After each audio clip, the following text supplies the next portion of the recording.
Hello and welcome to Nerdarchy. For nerds, by nerds, I'm Nerdarchy Steve, and today I am joined by Ginny Loveday. How are you doing today? Doing well, Dave. Thank you. So, for folks that are watching and are not familiar with you, mind telling us what you do? Well, I actually do a little bit of all kinds of stuff. Most people probably know me though from my work as a guild adept on DM's Guild. I do a good bit of writing and editing projects there. I also get around to a bunch of gaming conventions, mostly in the Midwest, and used to way back when now be part of the coordinator program for the Adventures League when that was a thing. So some people still know me from that. I was going to ask you about AL because that's where I would see you oftentimes Mhm. at the conventions, hanging out in the AL section. Yeah, hanging out in the Adventures League room, Baldman Games running all of those. So working for Dave, the other Dave. Oftentimes, horned. Yep, oftentimes in cosplay, dressed as some of my favorite tiefling, Calypso, the Chancellor of Flan. Always a crowd favorite. So I enjoy dressing up when I, go to these conventions and stuff because it's fun for me and everyone else seems to get a kick out of it. Is that a character you play?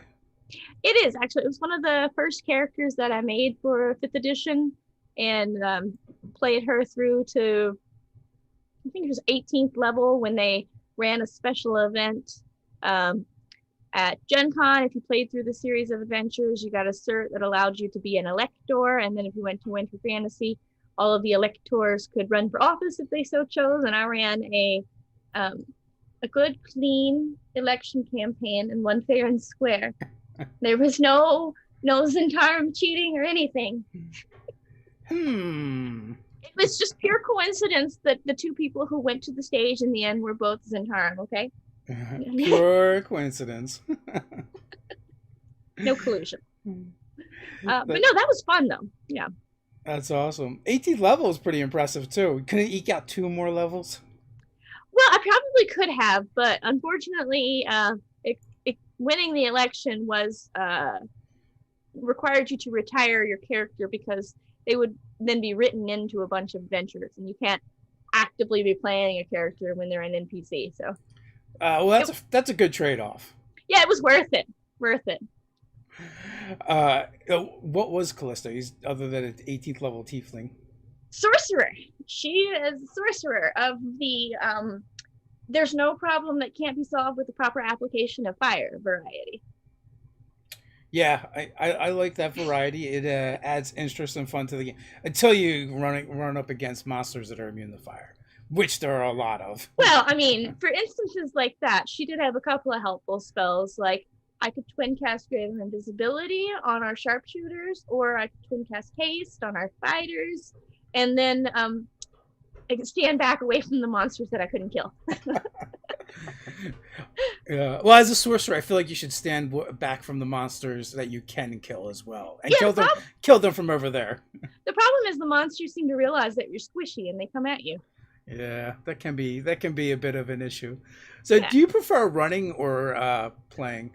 Ooh, that is a hard question. I don't really know. I know I definitely, as of recent years, have done a lot more running games.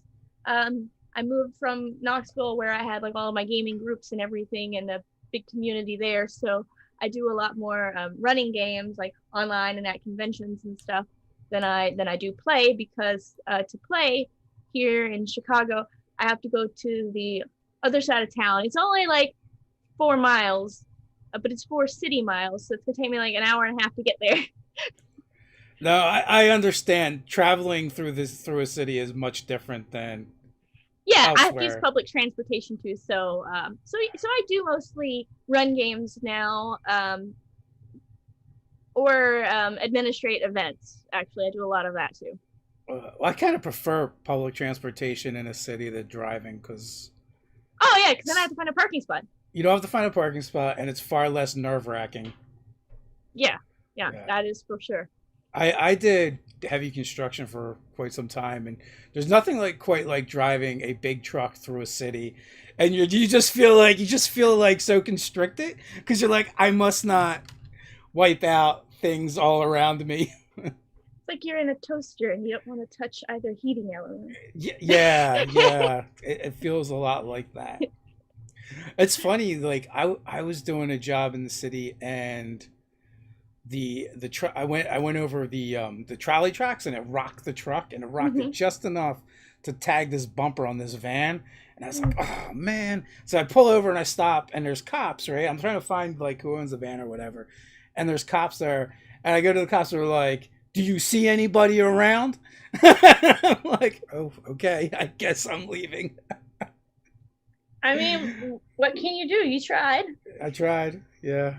So I don't miss that. You know, now all of my vehicular issues are in the fantasy world and the runaway, wagons and whatnot, or lightning rounds, which is the way I prefer it.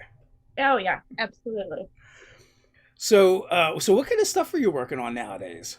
I have been freelancing a good bit. I'm currently in between day jobs, so working on a couple of projects. I've got a couple that are coming out this week, actually.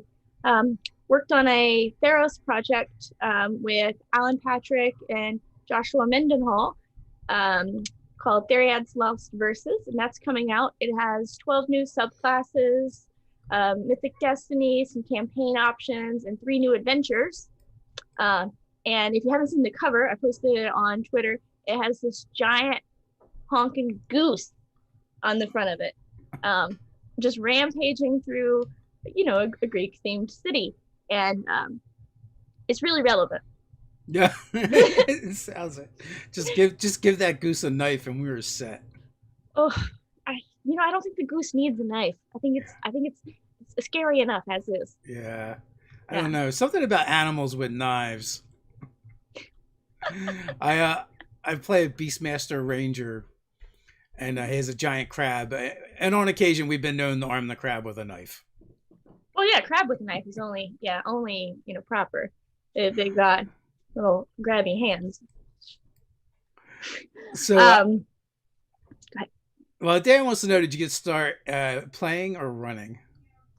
I started playing. Yeah. I think most of us do. It's really rare when you hear someone like, "I wanted to play, so I started running a game." I mean, well, that does happen. I think that is part of Paige Lightman's story is that she wanted to play and she had the books and everything, but all her brother's friends didn't want to let her play because she was a girl. And she's like, well, I'm just going to run my own game then.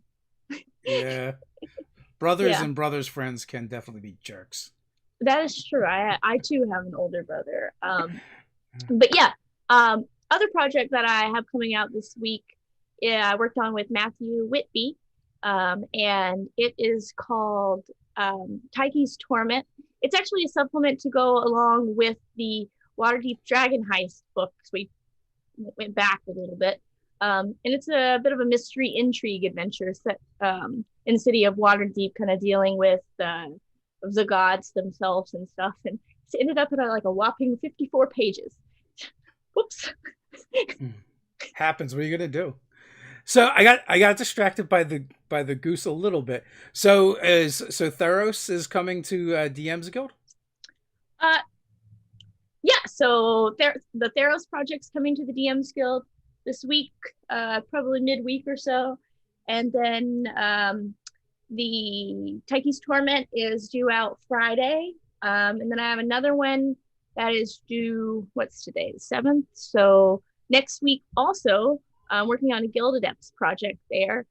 We are doing encounters in the far north to accompany the new Icewind Dale Rime of the Frost Maiden book. So excited for that too. I So am heading up that project. you're all over the place with we got some Forgotten Realms in there. We got some Theros in there. Nice. Yeah, the only thing I don't have going on right now, I don't have an ongoing Eberron project. So, what is your favorite world to work in and play in? That is a good question. I, I really enjoy writing both in the Forgotten Realms and Eberron. It's probably a little bit easier to write in Forgotten Realms just because there's so much to draw from. But I've written a number of things now in Eberron, and I actually kind of really enjoy that. It's a bit of a different feel to it. Like you said, with the lightning rail, it's a little bit more, I don't know, it's not steampunk, but it's a little bit more like that. We like the term Arcana Punk. Arcana Punk. That's a good, yeah, no, that's a good term. Yeah, I think of the published stuff, Eberron is probably my favorite. It's one of the few published worlds that I've actually run any adventures in. Yeah, no, I enjoy it a lot. It's a very well put together world, and I just bought the new book that came out, so I've got even more lore about it. So excited to read through that because it's a big meaty book, so I haven't really had a chance to dig into it yet. Yeah, we're actually working our way through it kind of slow right now as well.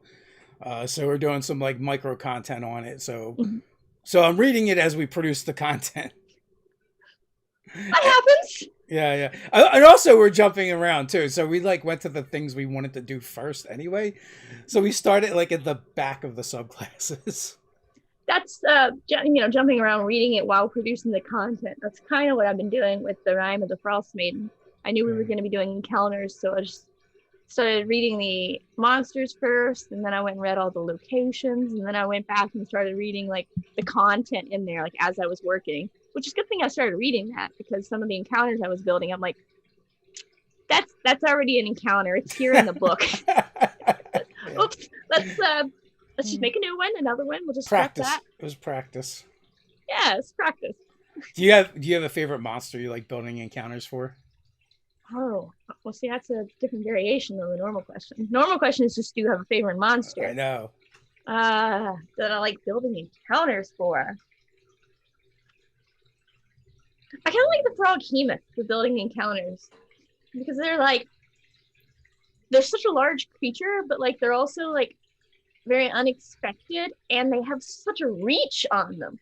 No one's safe. Yeah, no one's safe. It's like 40 feet, 50 feet, something like that. Something ridiculous. It is crazy. It's not Roper crazy, but it is crazy. It's not Roper crazy, no, but the Froghemoth can also swallow multiple people. So yeah, and move. Like the Roper only moves like 5 or 10 feet around, so it doesn't. So once you get out of its range, you're out of its range. But the Froghemoth, no, like I've always loved that monster. It's so bizarre and weird, and that the idea of just seeing the periscope eyes, and then next thing you know, it's tentacles everywhere. It's like it's tentacles everywhere, a bit of a kind of eldritch horror type thing. Yeah. So that has always been a fun monster to use, and then like it gives you a good excuse to use like bullywog cultists to build some nice swamp terrain encounters. Swamp is treacherous. It is. Throw some giant crocodiles in there. Everyone always kind of underestimates the giant crocodiles. My family's been on this Gator Boy kick. Mm-hmm. So it's these guys that like go and rescue gators, except for they like do it by hand. So they go like they get these calls like, "Hey, there's an alligator in my swimming pool," and one of the guys will like jump in the swimming pool and put a rope around it to try and pull it out. Are they in Florida or Louisiana? They're in Florida. Oh, okay, Florida man. Yeah. Pretty much. But yeah, and they also have Florida women as well that do the same thing. So, so that's kind of fascinating. I try the techniques on my dog all the time. They seem effective. I still don't know if that's something I'd want to do. A gator can just take my arm off in one bite. People down in Florida, like, there's something else. Oh yeah, it's definitely weird, and so I'm surprised that like we don't see more accidents on that show. I have this morbid fascination with people who want to wrestle alligators, but they're doing the good work. They're keeping alligators out of people's swimming pools and saving tiny dogs and cats in the process. I mean, somebody's got to do it. I guess so. And, they do it safely without harming the animal. So that's kind of cool. Yeah, that's important. Yeah. So when you play, you mentioned terrain. Speaking of, Do you prefer? Do you use a lot of terrain when you play, or theater of the mind? So when I run games, I tend to do a lot of theater of the mind because I am exceptionally bad at drawing maps. But I usually have a grid there because some people, have trouble visualizing it. So I can sketch out some rough boxes, do some squiggly trees, and enough to where people understand where things are, Yeah. which is helpful. Um, Online, is entirely different thing. Like for intro adventures online, we've been doing a lot of those, like for D&D Live, and I'm running some more intros for D&D Celebration next weekend. Oh, that's next weekend. Hmm. I should probably read those again. Yeah. It'll be here before you know it. Yeah. I do theater of the mind for like the intro stuff because it's like so quick and everything, and it's usually just a really short encounter, really straightforward. But for like the more complicated stuff, I've been learning how to use Roll20 and Dungeon Draft, and so I've been making maps for that. And so those are pretty cool because I don't have to actually know how to be an artist. Yeah. We mostly theater of mind. Ted is definitely more into using terrain and minis.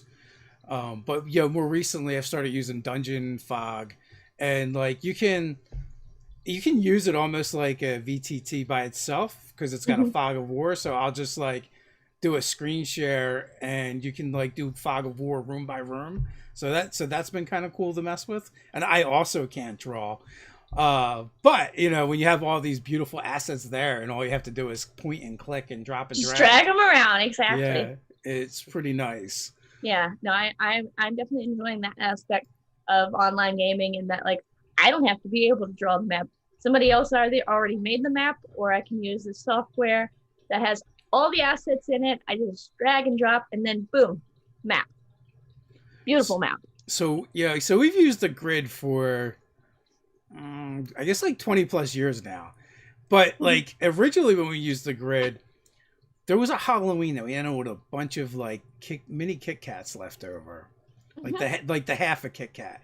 So like we would build all of our dungeons out of those. And, when we needed to show something, we'd throw them down real quick. And even like more recently, like we'll share on social media pictures from one of our games, and then the internet makes fun of us because it is the grid, but we don't draw on the grid. Like Ted's got this bag of mechanical pencils laying around that we build the rooms out of instead of drawing on it. And they're like, "Why don't you just draw on it?" Because it's like, because then you go to erase it and it smudges and it's a mess, and it's just easier. So I mean, if it works, it works. So we've also been mostly theater of mind.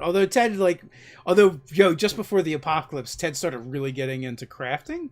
So Mm-hmm. he was using a lot of scatter and stuff, which is ruining our group because now they want that stuff all the time. And we take turns running for the different people. So now, like Ted, what are you doing? You're making me look bad here. Every time they're gonna expect this. You can't turn up the production values, and Yeah, yeah. you set the expectations. Why would you do this? Way too high. No, what else is nice? Like 1985 games have like dungeon. It's called Dungeon Craft. They have paper, like all papercraft stuff, Oh. where you can just lay it out. I guess like the dungeon tiles. Mm-hmm. Uh, But uh cheaper. but yeah, maybe yeah, and like their cityscape stuff is really cool because one side is the rooftop and the other side is the inside of the building. Well, that's neat. I like Yeah. that. So that stuff has gotten a lot of use at our table as well. I can imagine. I had some friends back in Tennessee. They had like all the dwarven forge stuff, and I was always like, "This is just a lot. It's a lot." Yeah, I mean, there's so many things with that. One is storage. Two is, it's a little pricey, after a while. And three, it's like the setup time, and then like as a player and a GM, you got like this huge layout in front of you. It's like, do you feel obligated to now go into the dungeon because your DM just spent hours building this huge thing? Or as a DM, do you feel obligated to try and make them go into your dungeon? Yeah, I mean, we spent a lot of time just kind of as we would go along, people would add pieces to it and be like, we're building the dungeon. Nice. People as in the players or the Yeah, GM? Yeah. yeah, both. Whoever could reach that section of the table. Oh, the best would be if, like, every time the DM turns around, you just change some things on the dungeon. We don't want to go that way. We feel like you're setting us up for a trap. Let's just get rid of that hallway. Yeah. Or you're grabbing, like, some loot terrain or something and throwing it in there. I don't know. I don't know what you're talking about, GM. It's on the map. Clearly, it is here. There's a treasure chest right there. We deserve these magic weapons. So, you do a lot of writing. What kind of stuff do you prefer to write? I mostly write adventures and stuff, and I really like that because I got my start writing, doing like just short fiction and stuff. So like the narrative stuff, it comes a lot more easily to me than like the mechanics of like building out subclasses or magic items or any of that stuff. Like that's a bit harder for me to just like conceptualize in my brain and put words on paper. So I really do enjoy the adventure writing stuff. It's like the short stuff. Like I've done a bunch of the CCC community created content for the Adventures League, and just coming up with a creative story, something that you think is going to engage people, something that fits the parameters of what whoever has asked you to write wants. And it's been a challenge sometimes, really, like being able to make an engaging story while you've been given these like restrictions and stuff. So, but I find it to be fun. Do you have a specific type of adventure you like to write? Not mysteries. Not, yeah. Which is funny because I just did a mystery, but they're kind of hard to do because you have to, make sure that there's enough clues there and make redundant clues, but also like not make it a railroad and make it enough freeform enough to where there's player agency. And it's just a lot of moving pieces to have to keep track of while also trying to make it like an engaging story. Like if halfway through, like they don't even care about it anymore, they're not going to care about solving the mystery. Yeah. How much time do you spend just like poring over spells going, which one of you guys are going to mess up my adventure? Too much time. Way too much time. Open going, all right, so there's a puzzle here. Is there a spell that can just make this trivialized? None of my corpses can have heads. No, they're all dead. You can't speak with them. Yeah. Dead. No heads. Yeah, no exactly. Heads. Yeah, I mean, mysteries are definitely tricky. And also, too, I find with mysteries, it's like, if there's clues that the party has to find, then do not include a die roll. No, you can't, because like then they're if it's a clue that they absolutely have to have, they're invariably going to roll a 1, and then like if they don't have the information, the story just stalls out.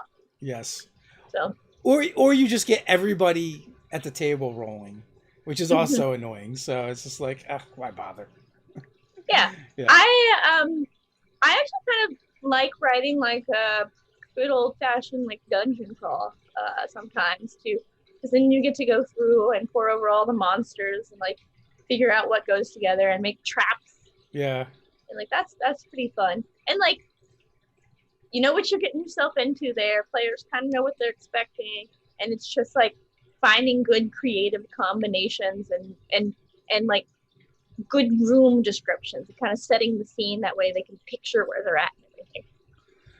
Yeah, and the challenge of dungeon ecology is fun as well, because I know like when I first started playing the game, you'd be like, there's 6 kobolds in this room, but down the hall there's a troll, and then over here is a gelatinous cube, and none of it ever made any sense. There's just like monsters randomly in rooms. You're like, but these monsters don't even get along. They would have just eaten each other. Yeah. That gelatinous cube should definitely be full of kobolds right now. Yeah, don't think about it. Just don't think about it. They're just there. Well, and also too, like back in the day, it's like you would just start the game at the dungeon entrance. Hmm. You know, so it's a lot. The game has evolved a lot, you know, since I started. Oh no, it certainly has. I mean, What? you see like the old Tomb of Horrors versus like how they had to modify it and Yeah, stuff, and then like versus like Tomb of Annihilation. There's so much difference between all of them. yeah. I mean, I do have some nostalgia for like the style of the old Tomb of Horrors, where it was like you would put things in to make your players work really hard to then off themselves because they're like, there must be something really good here if I figure out this puzzle, and it was just like a totally like jerk move. Empty room, Yeah, jar of pickles. or Sphere of Annihilation, Well, I mean, as the case may be. yeah, Yeah, yeah. Spoilers for Tomb, Tomb Tomb of of Horrors. Horrors. If anybody Yeah. hasn't played it, So Joe wants to know. This is a standard question: favorite dragon and why? favorite dragon and why? Um,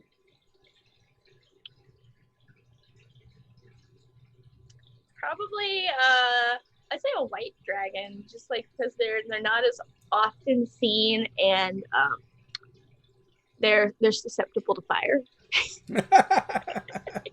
Oh, the Callisto's coming out. Yeah. Yeah. But no, I mean, there's just something like um, they're off in the northern reaches of the world. Most adventurers don't get up that far. You see a lot of the other chromatic dragons. You don't really see as many metallic dragons, but like I think a lot of that's just because like a lot of current way of playing D&D is like let's figure out who the bad guy is, and then if you bring in a dragon, it like trivializes the party if the dragon's on your side. They're like, okay, let's watch these dragons fight while we fiddle our thumbs. Yeah, you know, so the white is fun because it's one of the most kind of like, you know, animalistic of the Mm-hmm. dragons. And I've also seen some of the coolest lairs for the white dragon. Big ice caves and stuff. Yeah, ice caves and ice lakes that you have to swim under to get into it. So I feel like the environment you know makes up for some of the challenge that the dragon itself doesn't provide because the white is kind of the weakest of the lot. You've got to trek like 80 miles up the glacier just to Yeah. find this hole and come 40 miles back. So, in your random encounters, did you throw any, or not random, but in your encounters book for the Rime of the Frost Maiden, are there any white dragons? There might be. It's a very suitable environment for them. It's level with me. It's just all white dragons. The whole book is nothing but. Yeah, it's just encounters with white dragon A, B, C, D. There were actually so many of them we couldn't even name them all. It happens. So I'll ask you a question I ask everyone I've been bringing on since we've been doing these live chats for Revivified. So during the apocalypse, are you gaming more or less or the same? I mean, that's kind of a hard question because like after the move, like I wasn't gaming much at all because I didn't have a steady group. So I kind of was gaming more, except then if you take out all of the convention gaming that I would normally do Yeah. this time of year, it ends up like netting negative because I lost um, literally everything after well, ZegeCon was actually the last one I did. I was going to say Winter Fantasy, but yeah. So like all of my March conventions, April, May, June, you know, like and Dragon Con even this weekend. So like literally all of them, and I would have at those done like a solid 5 or 6 weekends of gaming, just like games. How much do you typically game at a convention? Depends which one it is. Dragon Con, which would have been this weekend, it's like my vacation con. Bit of a party con. It's got a reputation.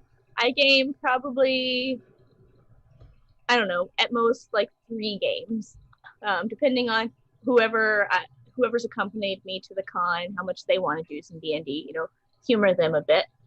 We usually do like the epic or maybe a couple of or if I'm running, I might run some beginner tables there because it's very popular. But before that would have been Origins, and I usually play. I'd say 5 or 6 games at least. It's a lot. It's a decent amount. Yeah. And then for Origins is MomoCon. That was actually kind of tricky. I'm the RPG director for that convention, so I don't actually run or play any games personally, but I facilitate several hundred games. So that doesn't sound nearly as fun as playing in them. No, it is. MomoCon's a really like young skewing convention. Yeah. So we turn over probably upwards of 250 intro tables. Oh, I'm not saying the con's not fun. I'm saying running, doing all the work's not fun.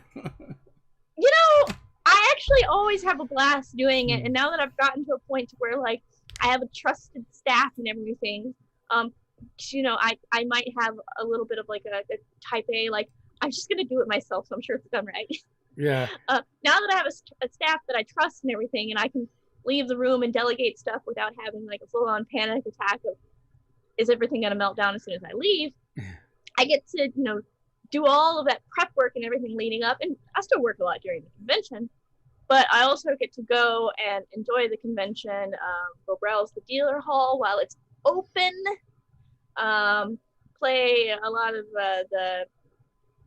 they have a huge like arcade game section there, like Japanese arcade games and stuff, rhythm games and stuff.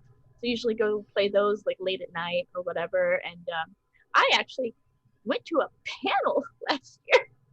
It was weird going to a panel at a convention that I work. Oh. The whole time I was sitting in there, I'm like, am I supposed to be here? Is this okay? Yeah. I mean, so most of the time when I'm at cons, I'm there kind of like working for Nerdarchy. Mm-hmm. Not necessarily like booze or anything. So I kind of like doing panels and stuff as a like, or either panels or movies as like a decompression. Mm-hmm. Where you can just sit and listen to people talk and kind of like zone out a little bit. Yeah, I mean, I do love some panels. I enjoy, Dragon Con, I do a decent amount of panels. I say that, but I probably only do 4 or 5. I go find the fantasy lit panels that are buried in the basement of the Hyatt. It's true though. It's like they don't want to acknowledge us. You have to go down an escalator to go over a hall to go up an escalator to get to the to get to the hallway that they've hidden fantasy literature in. And then you have to speak the password to get in. Yeah, and then you can only fit like 30 people in the room, and I'm like, you have Todd McCaffrey in here, and you can only fit 30 of us in here. Not that I'm complaining, because there's only 30 of us in here with Todd McCaffrey, and that's great, in my opinion. We're in here, and we're talking about dragons and how do dragons of Pern have sex? The important things. That's one of the late night panels, dragon sex. Yeah. And then people just ask Todd inappropriate questions, and there's a late night panel, so he just answers it. Nice. That sounds like a panel I have to find at some point. It is probably one of my highlights every year. I don't miss it because you never know like what someone who's just found out about the panel what they're gonna ask. Dragon Sex 101. That's what it's titled in the program. It just says Dragon Sex. Oh my god. Big all caps. Oh no. That was what the first year, that was the reason I went. I'm like, I gotta know. I gotta go. I gotta know what this is. So that sounds like it's gonna be a room full of scallies. I mean, it really kind of varies. Like it's people who are like passionate about their like fantasy literature and stuff. They loved like all the stuff Anne McCaffrey did. They asked a lot of questions about his mom's work and the stuff he worked on it with. But then there's those people who come down there and they don't really know the Pern dragon specifically, but they know fantasy dragons, and they come in there and they're like talking about the dragons of like Aragon or whatever, and he's like, how about real dragons? Dragons that have some useful benefit, protecting the planet, telepathic link with their bonded human partner. And I'm like, let's talk about real dragons. I was like, let's throw some shade down here, why don't we? No wonder they hid us away. Oh my god. That is hilarious. Yeah. Well, Persian dragons are quite different than They are. other It's dragons. they're very unique. Each of them has like their own personalities and like it's yeah, very I, in-depth world. I have to confess though, I have not read one of those novels since I was like 19. Yeah, but you remember it still. And that was quite somewhat remember. Loosely remember. No, they were good books. I remember they were good Yeah. books. I have terrible retention to begin with, and Yeah. then add 20 plus years on top of that. Not good. Yeah, I mean, my problem, like, I haven't read one in probably a decade or so either. And Yeah. my main problem is like depression and anxiety give you memory loss. Oh no. So it's like you start describing it, and I'm like, okay, I know, and like I stop mid sentence, and I'm like, I've forgotten. I've forgotten what I was going to say about them, but they do the thing, thing, with the fire and the chew the rock and the yeah. So, do you have a favorite D&D race or class combo? I play a lot of gnomes. I really just feel a lot of camaraderie with the tiny people. They're so cheerful and happy, and if you fuck with them, they will build something to fuck you up. I get behind that. I'm like, from the dwarf down, like that's that dwarves, halflings, gnomes. Very, very, very under-respected races. Everyone gives them a lot of grief, but like, but as far as like a preferred class, I guess no, not really. I have just about everything except I hate monks. I just don't find any joy in playing. Nothing against people who play monks. I see people play them and they love it and they have fun and that's great for them. I just like it's just not fun. It's less fun even than like playing my sharpshooter where like every turn it's like, what do you do? Oh, let me look at my bevy of options. No, I'm just gonna shoot it. I'm going to shoot it. Yeah. I'm gonna shoot it 3 times. Well, you know what? That's where the battle master comes in handy, because then you have like, I shoot it, but I can do this interesting thing as well. Well, my sharpshooter, she's a gnome and she has a goat that she rides. So I mean, I'm gonna shoot it 3 times, but we're gonna be charging across the battlefield, giving a goat cry. Ah! Oh, nice. That kind of happened in one of our games unwillingly. People are probably tired of hearing the story, but we had a wild mage sorcerer, and they turned themselves into a goat. And of course, they wanted to flee the combat immediately, except for the 2 ranger goblins said, "How cool would it be to ride a sheep into battle?" It would be pretty cool. And they did because we then had opposed animal handling versus I forget what checks to see who was going to decide where the sheep went, the sheep or the rangers. I think in my last game I played not too long ago, I played a wild magic sorcerer and I turned myself into a potted plant. Yeah, well, we did 20 levels of that game, so pretty much all the options happen at some point or another. Well, I turned myself into a potted plant after I rolled a 1, which for those not familiar with wild magic sorcerer, 1 means at the beginning of each of your next turns for the whole 1 minute, you roll on this table again. Every turn. See what you get.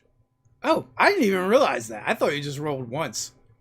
Well, if you roll a 1, that's what it means. So rolling a 1 means for the next 1 minute, at the beginning of each of your turns, you roll on the wild magic search table.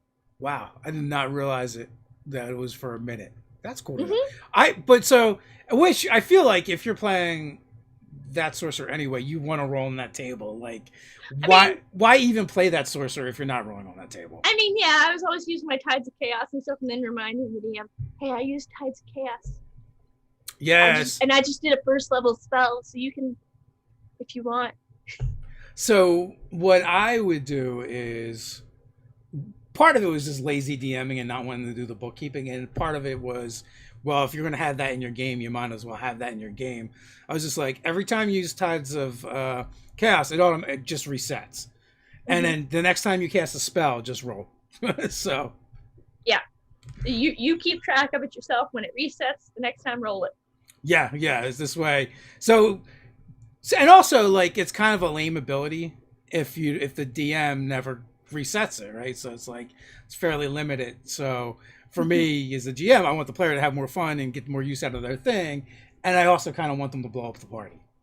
Yeah, I mean, if you happen to center a fireball on your party of all second level characters, that's what you did. Oh well. That did happen when they were in the tavern. And the sorcerer was standing in front of all the liquor. Yeah. So My Calypso was a draconic sorcerer, but I think it was it our DM? We kind of did round robin DM for the first like campaign I played, and I think it was my friend Nikki. I had a wild sorcerer, and like we were all going through this really narrow passage, and we were like level. Some of us were still 1, some of us were 2, and she fireballed the whole party, and we're like, "Is anybody alive? Are we alive? No? All right, cool. Well, Kevin, I guess your turn DMing is over. Nikki, where do we restart? Since you killed us all." Yeah, and that's not even dead. That's like that's not down. That's just perma dead.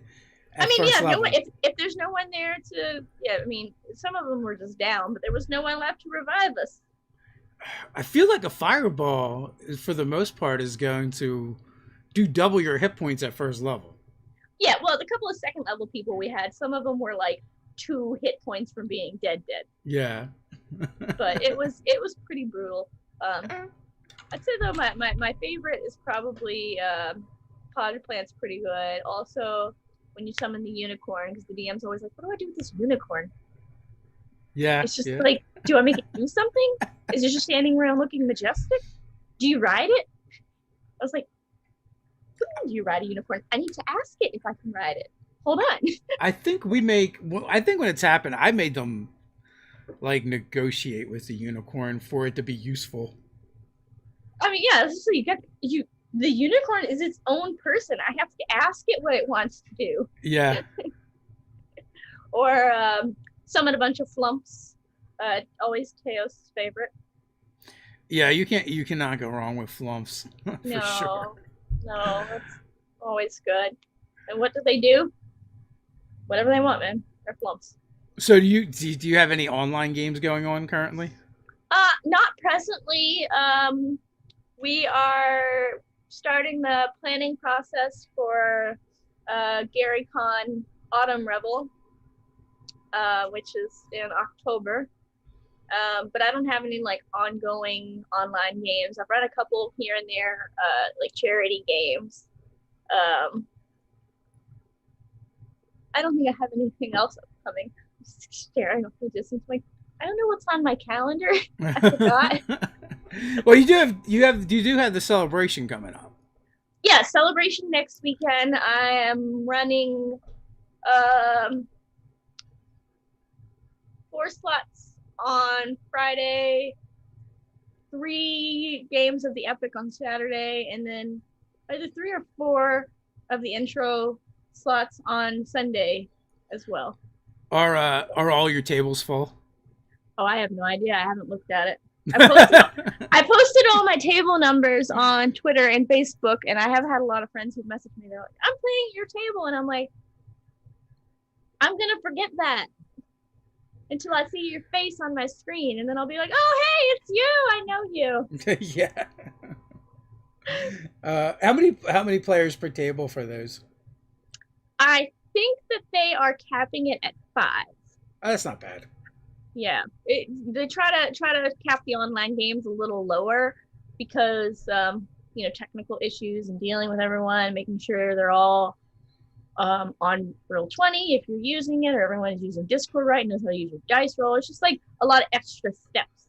So you can't, if you have a full table of 6 or 7, which I'm not gonna play an online game with 7 players. It's just not happening.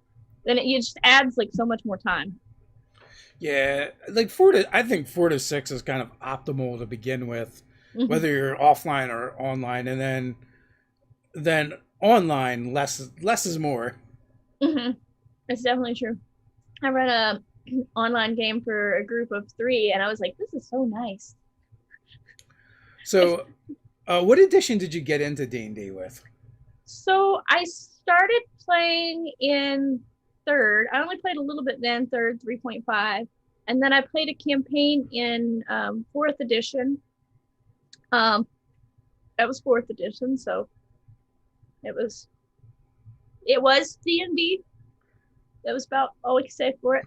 But then I really, really got into it with the launch of fifth edition, played the D&D Next play test, and then started out, as soon as the books came out, they started Adventures League, started running games for that, the local game store, and then just kind of got involved in the program, and things just progressed from there. And then before I knew what was happening, like it was like my entire life somehow. Yeah, I'm seeing that fairly often too with people, new people coming to the hobby, and then like all of a sudden getting like super involved. I mean, not that you're new if you played in 3 and 4, but I see this phenomenon where people are getting in, and it's like they've just started, but they're like super active and into the community, which is so cool to see.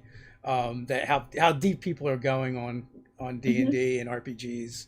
And they get all involved. They do these live shows online. They do blogging. They do like everything. They just game 4 or 5 times a week, which is, I mean, I used to do that. I did that when we were trying to grow the community in Knoxville.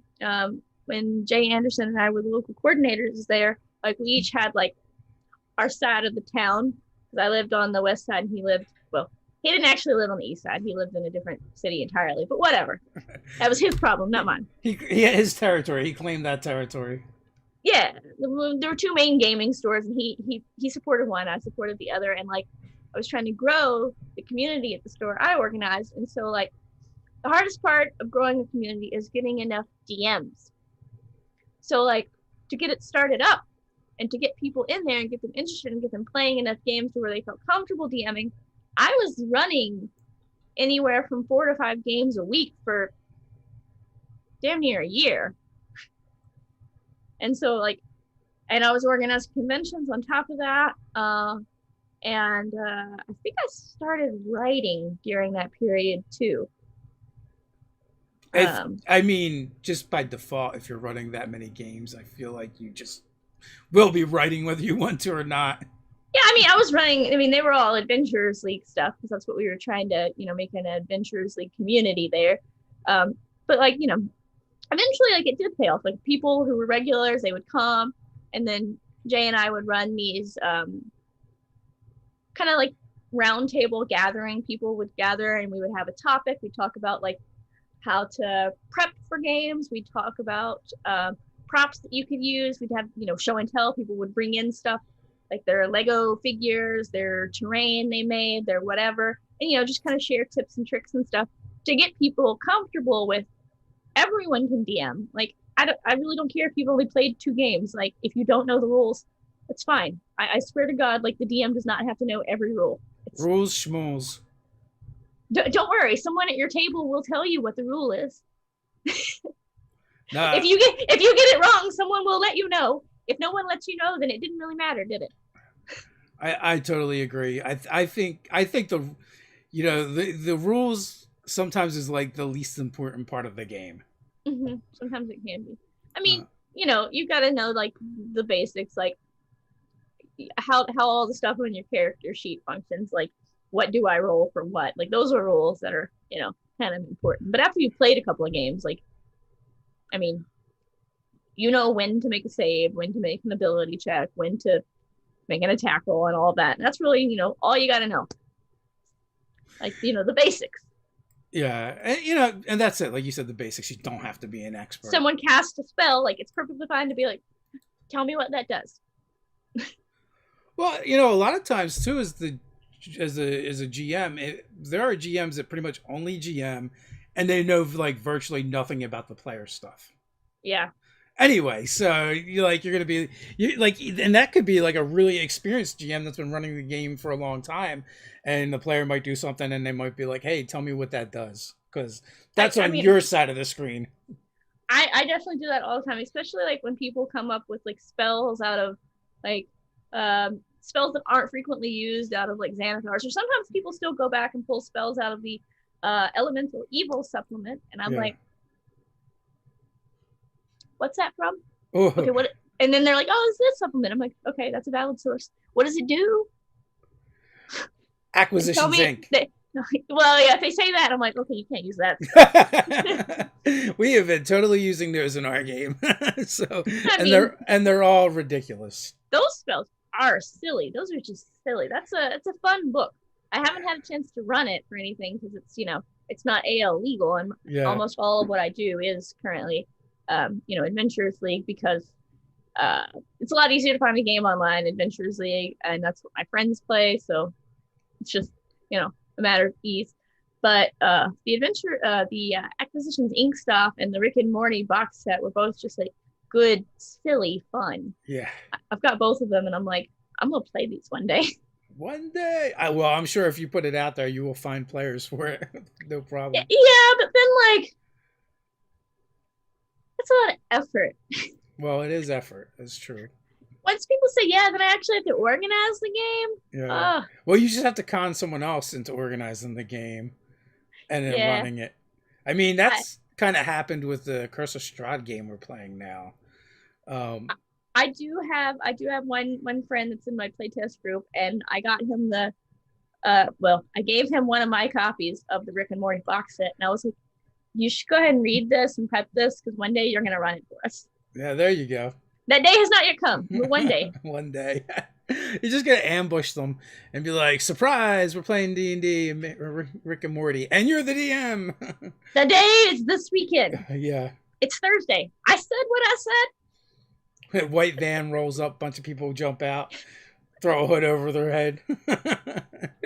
That's how you D&D.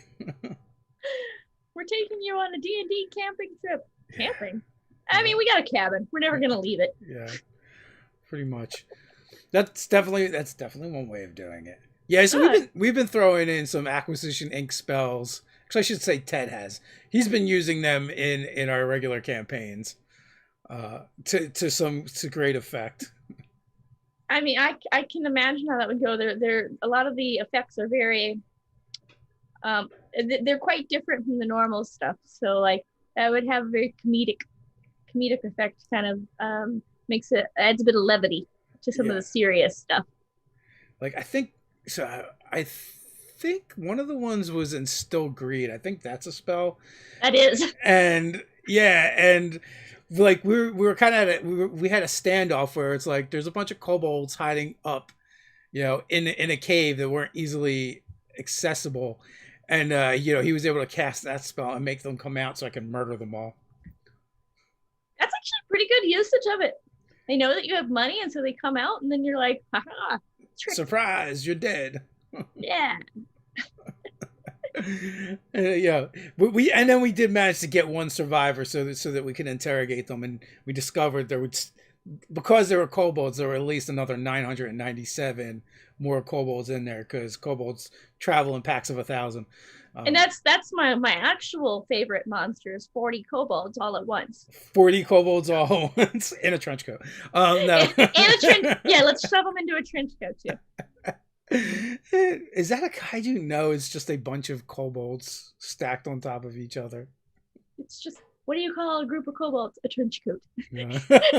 Oh my god, that's good. So, are you a fan of the was it Tomb of Annihilation goblins then? Oh, the Batiri goblins. Yes, I goblin stack. I have two friends. We all have the Batiri goblin cert, and so we made triplets. And we take them to conventions and we play them, and we're always like, we're the good triplets. Each of us firmly believes we're the prettiest, the smartest, the strongest, the bestest of the triplets. Then like we battle stack. Yes, that was the next question. Yes, the two of us are casters, so like we put the person on top who's got the pointy objects. And then the other two, in the bottom and the middle of the stack, were just slinging spells. So how effective has the goblin battle stack been? Like tactically, it always surprises the enemies, so they're always like, what? uh, like actual effectiveness as far as like how many enemies have we killed that we might not have killed. It's debatable, but But it's always great for fun table because the DM is always like, "You want to do what now? Is that a thing that you? How do you do that?" And we all pull out our shirts. We're Pateri goblins, and they're like, "Well, what does it do?" right? I was like, It doesn't really do anything, does it? Right? I mean, you can kind of ask, well, it's like it adds a proficiency and intimidation because now we're very tall and we have 6 arms and all sorts of weapons, spells coming at you from the abdomen area. So before there was the Batuni Goblin battle stack, the Gobblos in my game would often use their disguise kit to be a medium sized creature in a trench coat. Yeah. So this was like when 5e very just came out, and I had 2 players who were like, we want to play goblins, but not just any goblins. We want to play goblin juggalos. And I was like, I didn't know what a juggalo was, and I had to research, and like that was like a really deep, dark hole of humanity that I ended up going down. I almost didn't make it out. And so we had gobbleos, and we just took a couple halflings. Gobbelos. Yeah, we Goblin juggalos. That's it. We took a couple halflings, painted them green, filed off the serial numbers, and bam, gobbleos. And they both had the entertainer background, so that makes sense. Yeah, that makes sense. That is actually how I think that was how the bar burned down, because an encounter happened at one of their performances, and they were juggling flaming bottles of booze. Which, I mean, that's not what actually burnt down the bar. It was the Wild Mage Sorcerer. But it wasn't the flaming bottles of booze. No. Okay. I mean, I'm sure. I think the sorcerer did try to pin it on the gobbleos. It's contributing factor, surely. Yeah, but then they did turn those flaming bottles into weapons at some point. So yeah, as you do, as one does. Yeah, so all kinds of strange things happen when we play D&D.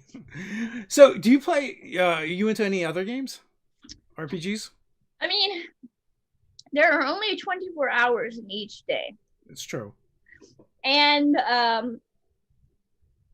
like I've played some other games. I've played well, let's just go with what I've played in the last year. I've played some Mouse Guard. I've played a couple of fate-based games. Played a Ruby game. Did a playtest for my friend's RPG that's been kickstarted, Manifest. It uses a system called Fistful of D20s. Fistful of D20s. I like the sound of that.